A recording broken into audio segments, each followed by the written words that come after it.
Greetings, everyone, and I'm still John Dupuy, and this is my some of my brothers and sisters that work with me on WeAwake, and this is WeAwake, where we take every week, mostly every week, whether I'm here or not. Anyway, so every week we do a meditation with one of the tracks from the WeAwake collection, so it gives you guys a chance to sample it, taste, and see that it's good stuff. And today we're doing a really interesting one. It's called Gamma 40, and it's created by our scientist magician Leigh Spusta, who is he's just a brilliant person in many, many ways. But this is Gamma 40 hertz, and a lot of the tracks that we use are really kind of slow, or like waves like this. Uh, Gamma is really high up there, but it doesn't mean it makes you jittery and everything. And when they first started exploring it, or seeing it, it was in the brains of, I believe it was Tibetan monks who were meditating, and they were doing compassion meditations, or meditating on compassion, and that's a lot of gamma. So it got the reputation of being good for gamma, good for uh, compassion. Thank you, John. And but also it's about processing lots of information. And does anybody live in a world where there's lots of stuff to process these days? Raise your hand. There we go. Yeah, I mean, oh my Lord. That they call it the attention economy now. And they just everybody's just and trying to get your attention and take it away and use it. And there's so many tricks to the game, and now YouTube has been taken over by AI. I think at least 80% of everything new is AI, and you could tell it's AI. It always looks like AI, and you can never see the person that's narrating, because it's not a real human.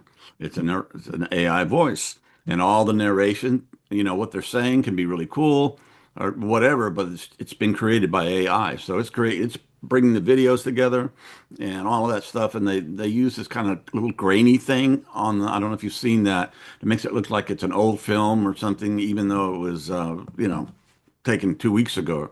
All these different devices and what happens if you get into that too much, you just it's really soul draining. Okay, you just get all this stuff, and it's just really attractive and takes you in. But when you're done, you're just like, eh. It's like, what happened? You feel like you've had a psychic vampire. So you have to be careful with your attention. So this does help us process lots of information very quick, uh, clearly and quickly, and it's good to. It's pretty powerful. I don't think you should use it over 2 or 3 times a week. At least that's what people have told me, and that seems to be a good rule of thumb. But it's good for before you study, focus, and it takes you into a very aware but focused state. So it's not like coffee or some accelerant. It's just being very aware and being able to process it at a really high level. So that's what it is. And we're doing two tracks from the collection called Gamma 40, and it's track one and track two, and it lasts about 28 minutes put together. So you'll hear the end of the first track is only about 9 minutes, and then you'll hear it'll go on to the other one, which is 19 minutes or whatever it is. So that's about it, and we'll do a little talking, or I'll do a little talking when we get back from the meditation.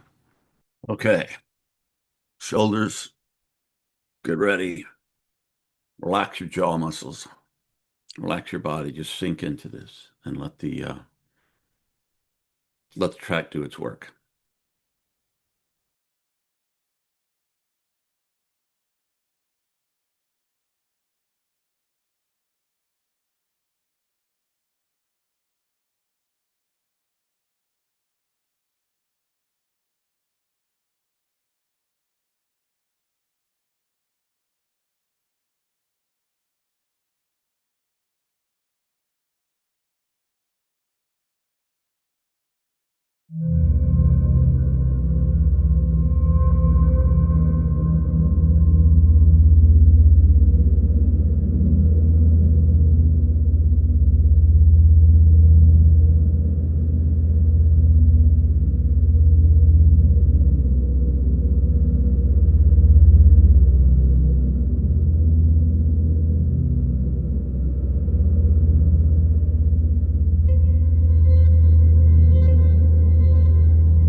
Well, okay.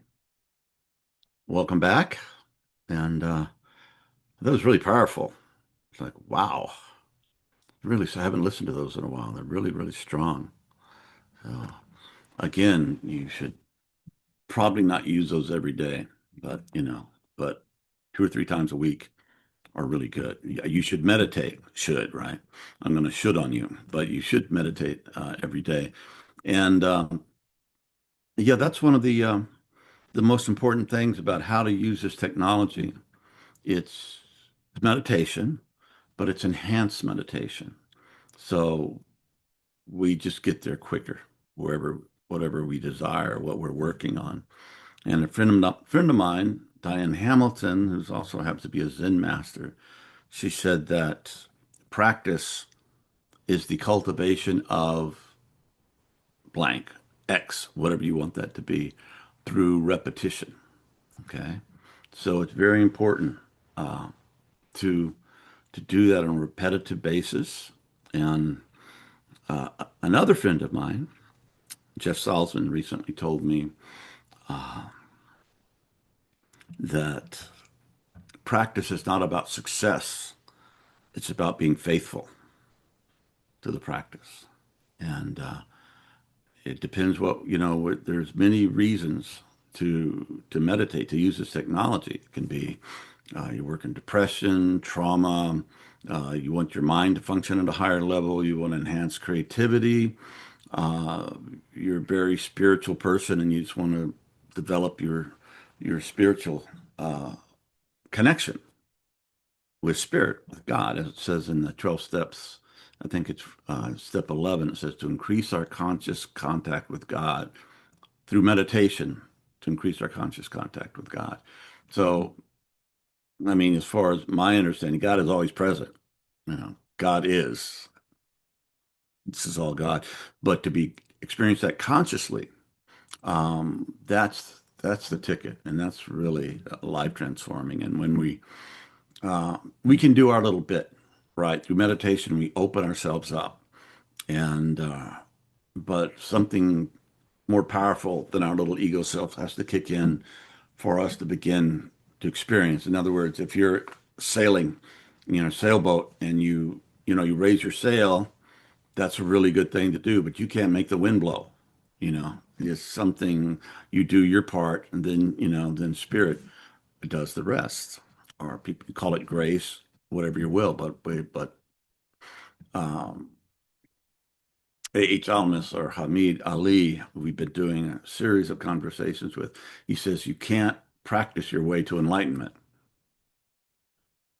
and that's kind of heavy medicine for well, people, Buddhists, for example, they think that's the way they do it. Well, you can do that every day, but without support from on high, without grace, the Christians would say, it's a good thing to do, but it doesn't guarantee if you meditate 2 hours every day, blah, blah, blah. You may not. So, um, and again, one of the most important things in life in using this technology is to develop grit, which is stick to itiveness, if you will, just sticking, working on it. And and there was a book a while back I read. I used it a lot when I was developing integral recovery. I think the name of it was Grit. And the woman who wrote the book, she said, they'd done studies that showed the people that have grit, that's a determination, stick to itiveness, do a lot better than people who are just naturally gifted. And sometimes if we're naturally gifted, we don't, yeah, we take it for granted and we don't work. But the people that work hard. Whether you're in school, you're studying, you're learning instruments, you're an athlete. There's nothing comes for free. You can be the most talented athlete on the planet, but if you don't practice, you're not going to be able to compete with the people that do. So the practice is essential. And again, what I've found to use this technology. We're going to be doing a seminar on this in the near future about how to use this technology in your life.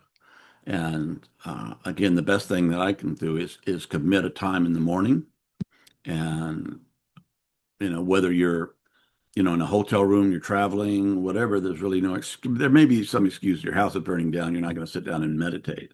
But on a daily basis, just do it. And when I travel, I'm in a hotel room. I set my stuff. I have my chair ready, and this is the best light, and this is the place I want to meditate in the morning.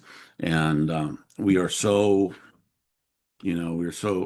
just connected with these things, and it's a blessing and a curse. But I know people who, when they wake up the first morning, they start looking at the news, wrong, or your emails and texts and all these things, and it's really distracting. It saps you of this time you should be using to just experience the stillness, the interior space, and prepare yourself for what you do in this world, whether you're a parent or you're a CEO or you're a worker or you're a student, whatever it might be, or a policeman. Um, that um, that is a thing to do, and I find that my meditations are a lot. They feel more powerful when I commit myself not to checking out the news and everything that's going on, because it can really be overwhelming. And our ancestors, very recently, they didn't have radio, they didn't have any of that stuff. They had newspapers, and that's how they would get their information. Or people traveling through the town, they would share information. I think Native Americans call it the Indian telegraph, where information gets diffused through the tribe just by people sharing, and gossip is not, I mean, if it's malicious, that's bad, but if it's just sharing about what's going on in the community, so and so is pregnant, so and so is, that's how our ancestors did it. But now, you know, we're so connected to so many stuff, yet at the same time, more of us probably feel more isolated and alone than we have at perhaps any time in human history. So that's a double-edged sword. Um, yeah, this technology, it's here, and it can be a real good thing, a real blessing. I've been using AI in a way that I think is positive to prepare to study, and prepare for podcasts. And I'm interested in history. I'm interested in physics. I'm interested in spirituality. I'm interested in what's going on in the world. Ukraine's a special place for me. I like to keep, and I care about my country and the politics of things that are happening. So, yeah, that's important too, but it can be, you have to learn how much you can take. And it says in Gospel of Matthew, it says, wherefore by their fruits ye shall know them. So if you're, what is it actually, if you do 4 or 5 hours a day looking at your smartphone, uh, how does that make you feel? What is that doing for your emotional, spiritual, psychic life? Is it cultivating something really good, or it's just like leaving you drained and exhausted? So the I'll leave you with one last saying. This is an old samurai saying I've said, but it says, "Time spent sharpening the sword is not time wasted." So you can look at meditation as sharpening our swords, and that time that we do that is not time wasted. It's well, for me, it's essential now. And if I don't do my meditation, I just get disconnected, and frankly, I get depressed.